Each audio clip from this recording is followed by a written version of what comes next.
With the Fontaine Archon quest coming to an end, we followed our usual tradition of having a little chit-chat with the region's Archon. Except this time, it's with Monsieur 𝙳𝙴𝚂𝙲𝙴. But just like previous times, we are left with more questions than answers. It all began with a massive lore bomb dropped by 𝙳𝙴𝚂𝙲𝙴. She informed us that a gnosis is an object of misfortune, as it is created from the remnants of the third descender. To start off, we need to determine what exactly makes one a descender. The simplest requirement is someone who came from beyond this world. Descenders. External beings, ones that don't belong to this world. The second requirement is derived from the 𝙳𝙴𝚂𝙲𝙴 world quest. A person is only deemed a descender if they have a will that can rival the entire world.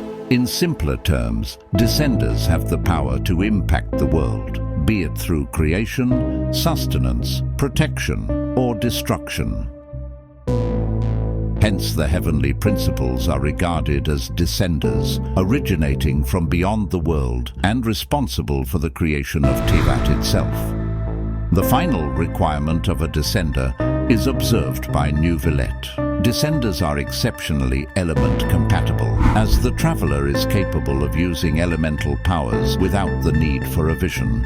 This is due to the nature of the twins. Ether and Lumin are depicted as falling stars, with the name Lumin meaning to light up.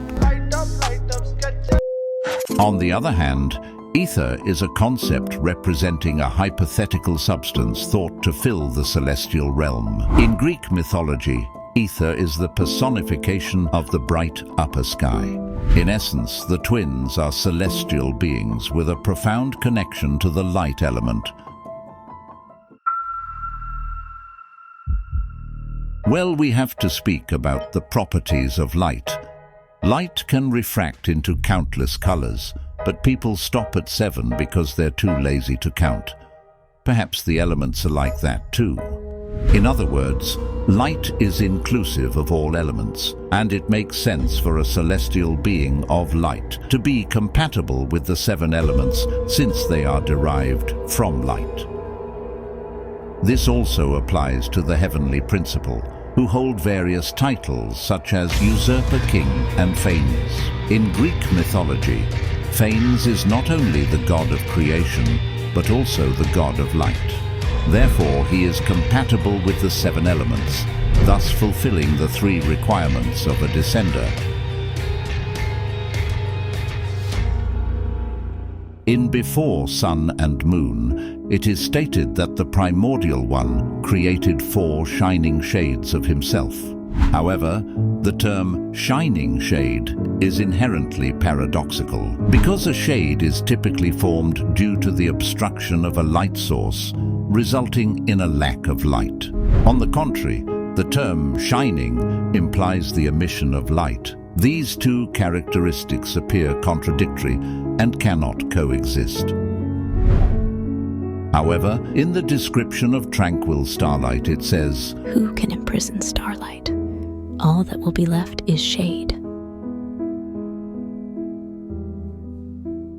This implies that these shining shades were originally light or celestial beings that were not native to Tivat, as it was ruled by dragons at that time. They only became shades due to imprisonment by the primordial one. Taking the unknown god as an example, she is most likely the god of space, paired with 𝙳𝙳𝙳𝙗𝑠, the god of time. You can see her power manifests as a bright yellow glow.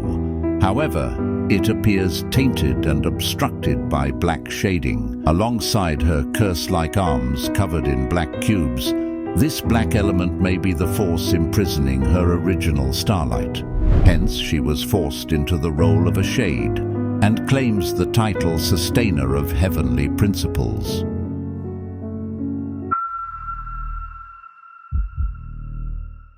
Descenders possess a will that rivals the entire world, and this includes sustaining the world. The 4 shades correspond with life, death, time, and space. all crucial elements in sustaining the order of the world. These shining shades are the second descenders who arrived in Teyvat as a group and subsequently imprisoned by the primordial one. With this hypothesis, we can attempt to identify the third descender. Since we know that the remnants of the third descender were used to create the 7 gnosis. You should have the remains of the third descender on your person, yes. This means they descended before the Archon War, as the purpose of the war was to contend for the 7 respective thrones, with the gnosis serving as a stamp of verification.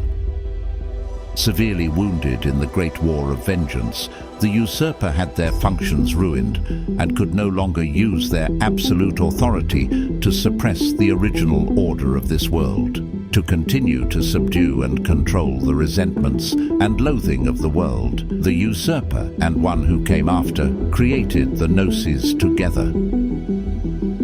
According to our hypothesis, it suggests that the primordial one worked together with his shades to defeat the third descender and then used their remnants to create the gnosis.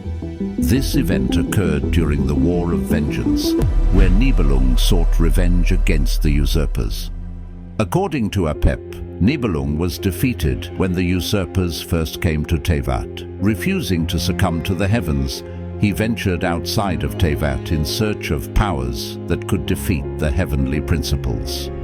The Dragon King acquired the power of darkness from outside of this world and led us in a fight against the order established by the outsiders. The power of darkness transformed him as a side effect. He is no longer classified as the original Dragon King of Teyvat, and when he finally returned, he only had one thing in mind.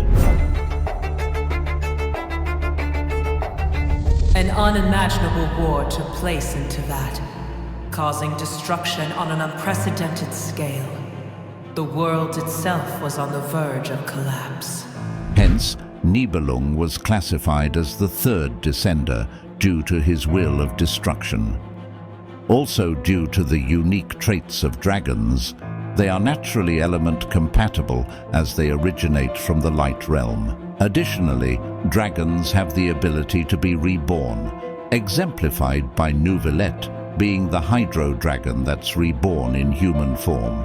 Therefore, the primordial one separated Nibelung's remnants into 7 portions to create the gnosis as a method to prevent his resurrection.